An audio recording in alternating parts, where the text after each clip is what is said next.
Assalamualaikum warahmatullahi wabarakatuh. Salam sehat, salam sejahtera untuk kita semua. Teman-teman, hari ini kita akan melanjutkan diskusi tentang jurnalisme dakwah. Ada dua kata, yaitu jurnalisme dan dakwah. Apa itu jurnalisme? Ya, jurnalisme seperti yang kita sudah mungkin ketahui selama ini adalah sebuah aktivitas atau kegiatan untuk mengumpulkan data atau informasi, mengolah, melakukan editing atau penyuntingan, kemudian melakukan layouting atau penataan, dan pada akhirnya kita akan melakukan pendistribusian, penyebarluasan informasi yang sudah kita produksi kepada khalayak atau masyarakat luas. Kegiatan jurnalistik itu bisa kita sebarluaskan melalui media massa, media cetak, media online begitu ya, maupun media elektronik. Oke, jadi kata kuncinya di jurnalisme adalah kegiatan kita untuk memproduksi berita begitu. Itu mudahnya begitu ya. Dan yang kedua tadi ada kata dakwah. Dakwah adalah seruan, panggilan atau ajakan. Dakwah itu merupakan upaya kita untuk mengajak orang lain, untuk menyeru orang lain, untuk memanggil orang lain begitu ya.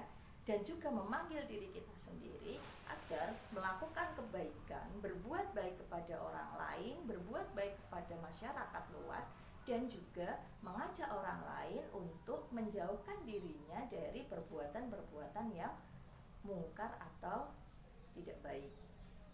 Jadi dakwah itu adalah ajakan kita kepada diri kita dan kepada orang lain untuk melakukan kebaikan dan meninggalkan keburukan atau kemungkaran. Kalau dari dua diksi tadi gitu, jurnalisme dan dakwah, kalau kita gabungkan maka yang dinamakan jurnalisme dakwah adalah aktivitas jurnalistik yang begitu ya, mengumpulkan informasi, mengolah data atau informasi itu, kemudian mengedit, menyunting, dan mempublikasikan informasi yang isinya adalah seruan atau ajakan untuk berbuat kebaikan dan menjauhkan dari kemungkaran atau hal-hal yang tidak baik gitu. Jadi pesan-pesan yang kita produksi dengan karya jurnalistik dakwah nanti adalah karya-karya yang berisi ajakan, seruan untuk meninggalkan kemungkaran dan mendekatkan kita pada kebaikan.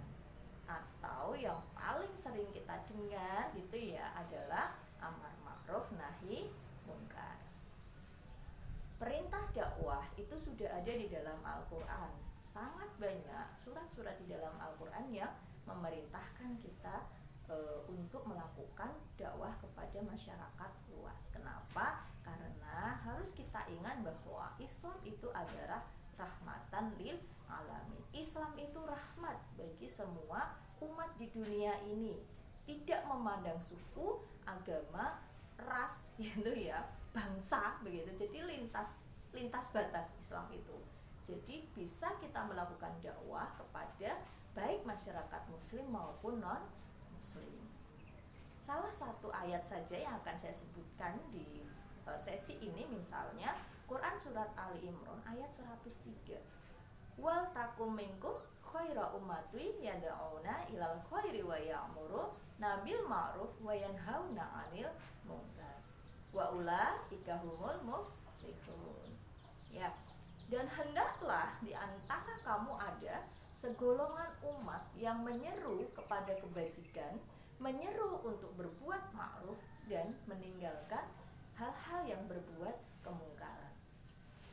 Gitu. Jadi Allah itu sudah memerintahkan kita sebagai umatnya gitu untuk melakukan dakwah-dakwah, mengajak orang, mengajak diri kita untuk berbuat baik, bermanfaat untuk orang lain gitu, dan mengajak mereka untuk meninggalkan hal-hal yang tidak baik. Masih banyak ayat yang lain begitu ya, yang mengajarkan, memerintahkan kepada kita untuk berbuat dakwah, untuk melakukan dakwah. Contoh saja misalnya Ali Imran ayat 104, 110, Al-Ma'un ayat 1 sampai 7, Al-Asyr ayat 1 sampai 4. al-qalam dan sebagainya. Banyak sekali perintah untuk dakwah. Ada lagi misalnya hadis yang menyampaikan, katakanlah dariku walau hanya satu ayat. Artinya apa? Ketika kita mempunyai informasi, mempunyai kelebihan penguasaan tertentu begitu, maka sebaiknya kita memberikan informasi atau kelebihan yang pengetahuan yang kita miliki itu kepada orang lain, karena itu akan memberikan gitu ya pengetahuan kepada orang lain juga tentang apa yang kita ketahui. Yang lain misalnya ajaran tentang jurnalisme dakwah adalah, katakanlah kebenaran walau itu pahit rasanya gitu atau berat untuk diterima. Contoh misalnya ketika kita bicara tentang korupsi, itu sesuatu yang berat untuk diterima, terutama bagi anggota keluarganya. Tetapi ini adalah informasi yang harus kita berikan kepada halayak, maka gitu kita tetap harus menyampaikannya, tetapi harus tetap berpegang pada kode etik jurnalistik. Gitu ya teman-teman. Ya, nah berikutnya kita akan berdiskusi mengenai sebenarnya gitu, apakah ketika kita bicara tentang jurnalisme dakwah kita harus menggunakan dalil toh Bu gitu misalnya. Oh enggak gitu ya teman-teman, tidak harus selalu menggunakan dalil ataupun hadis-hadis di dalam ajaran agama kita. Kenapa? Karena di dalam jurnalisme dakwah nanti kita harus menyesuaikan dengan sasaran dakwah kita. Siapa yang menjadi sasaran dakwah? Kalau memang sasaran dakwah kita melalui karya jurnalistik kita itu adalah umat Islam atau Muslim, maka penggunaan dalil maupun hadis itu tentu sangat membantu kita untuk membangun persepsi gitu ya masyarakat bahwa pesan-pesan dakwah kita itu memang benar, memang valid, memang dibenarkan sesuai dengan ajaran agama Islam, sehingga akan semakin memperkuat keyakinan gitu ya halayak atau membaca atas pesan-pesan dakwah yang kita sampaikan.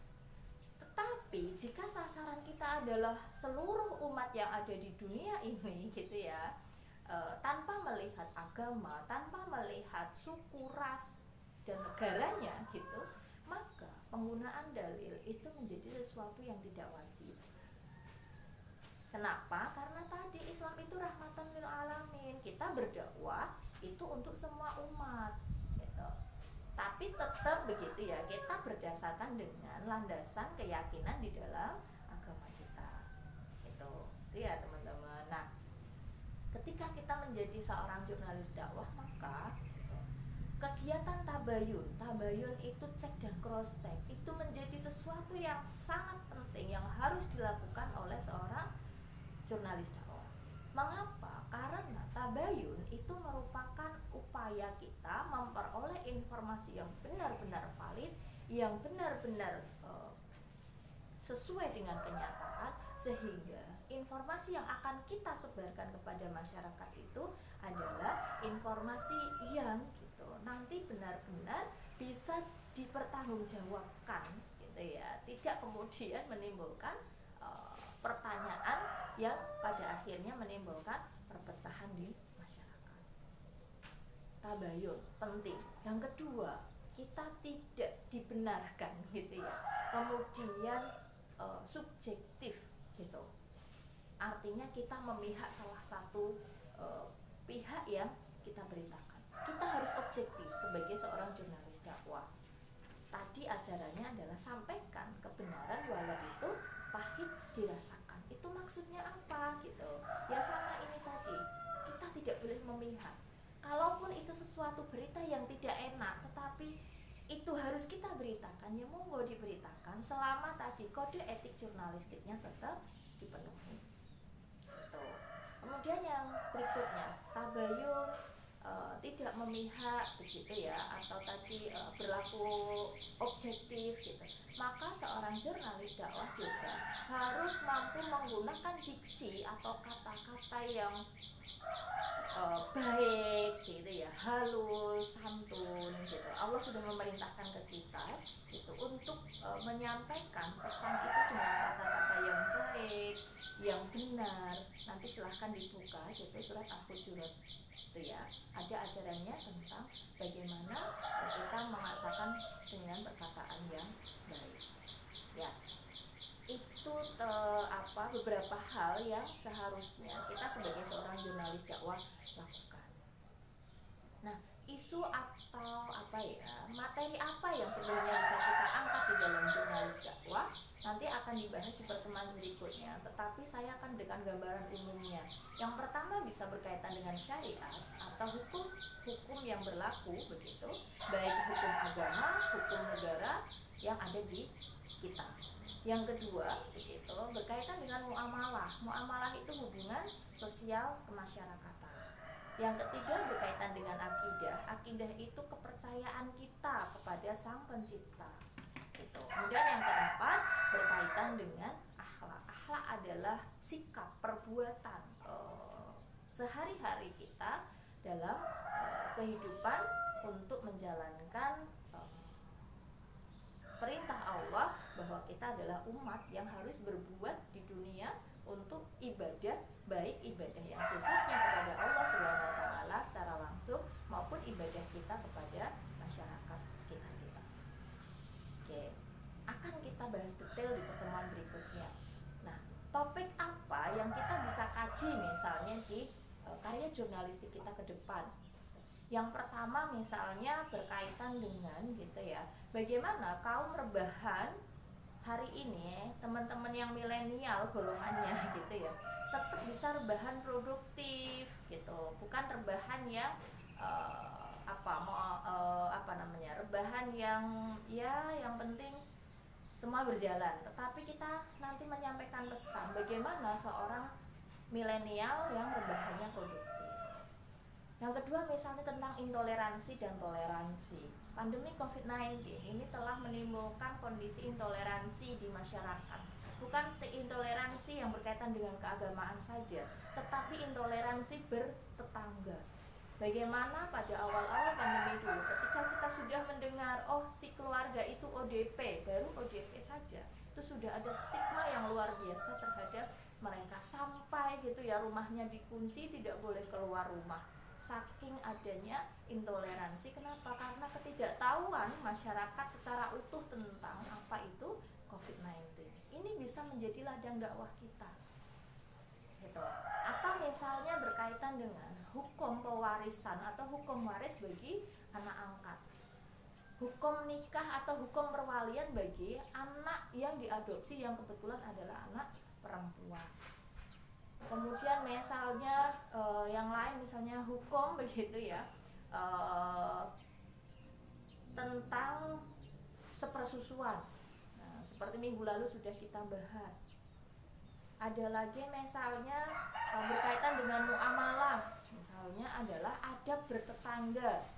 Seringkali begitu ya, kalau kita lihat real di kehidupan sehari-hari kita itu, ketika bertetangga itu misalnya tetangganya beli kulkas satu pintu, kemudian karena dia merasa mampu begitu, maka kemudian diikuti dengan membeli kulkas 2 pintu. Nah, itu bagaimana sebenarnya? Hukum riba itu juga boleh menjadi materi kita dalam jurnalisme dakwah. Jadi prinsipnya ada 4 hal tadi: syariah, muamalah, akhlak, dan akidah. Oke teman-teman, saya rasa demikian materi kita hari ini. Silahkan kita akan lanjut diskusi menggunakan e-learning gitu ya. Monggo nanti memaksimalkan e-learning untuk semakin memperdalam kajian kita hari ini mengenai jurnalisme dakwah yang masih membicarakan tentang konsep dasarnya dulu ya. Oke, semoga tetap bisa memahami begitu ya, walaupun kita harus semuanya menggunakan online. Tapi sekali lagi, media apapun yang digunakan dalam pembelajaran, selama kita punya niat dengan sungguh-sungguh untuk belajar, maka yakinlah bahwa Allah akan memberikan ilmu yang bermanfaat. Oke, terima kasih semuanya. Kita akhiri dengan membaca hamdalah. Alhamdulillahirrabbilalamin. Billahi taufiq wal hidayah. Assalamualaikum warahmatullahi wabarakatuh.